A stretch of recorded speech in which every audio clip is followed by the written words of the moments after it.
Sir మీరు తొలుత చదివింది ఇంజనీరింగ్ కదా, మరి సివిల్స్ వైపు రావాలనే ఆలోచన మీకు ఎలా కలిగింది, దానికి ప్రేరణ ఏమిటి? సివిల్ సర్వీసెస్లో మనకి చాలా మంచి అవకాశం ఏమిటంటే సివిల్ సర్వీసెస్ కోసం మీరు ఏదైనా డిగ్రీ ఉంటే చాలు. సో ఇంజనీరింగ్ చేసి నేను దాని తర్వాత సివిల్ సర్వీసెస్ కోసం వెళ్ళాను. సో ముఖ్యమైనటువంటి ప్రేరణ ఇందాక నేను చెప్పినట్టు మా నేపథ్యం ఏదైతే ఉందో, మా ఊళ్ళో ఏదైతే మేము మా స్కూల్ ఒక పక్క గ్రామాన్ని దత్తత తీసుకుందో, ఆ దత్తత తీసుకున్నటువంటి గ్రామంలో ఈ వయోజన విద్యా కార్యక్రమం ఏదైతే జరిగిందో అప్పుడు నాకు అనిపించింది ఒక జిల్లా కలెక్టర్ ఎంతటి అద్భుతమైనటువంటి కార్యక్రమాలు చేపట్టవచ్చు.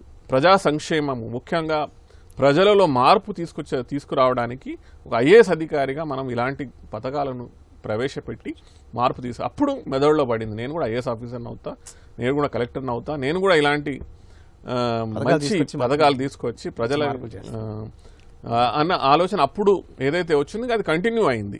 ఆ టైంలో మనకి 1998 నేను ఇంజనీరింగ్ కంప్లీట్ చేశాను. 1999, 2000 Y2K ఎరా మెయిన్ ఫ్రేమ్స్, ముఖ్యంగా హైదరాబాదు ఉమ్మడి ఆంధ్రప్రదేశ్ నుంచి అసలు ఎవరైనా ఇంజనీరింగ్ లేకపోతే ఏదైనా డిగ్రీ చేసినారంటే అమెరికా వెళ్ళిపోవడము, ఐటీ ఇండస్ట్రీలోకి వెళ్ళిపోవడం అని జరిగినాయి.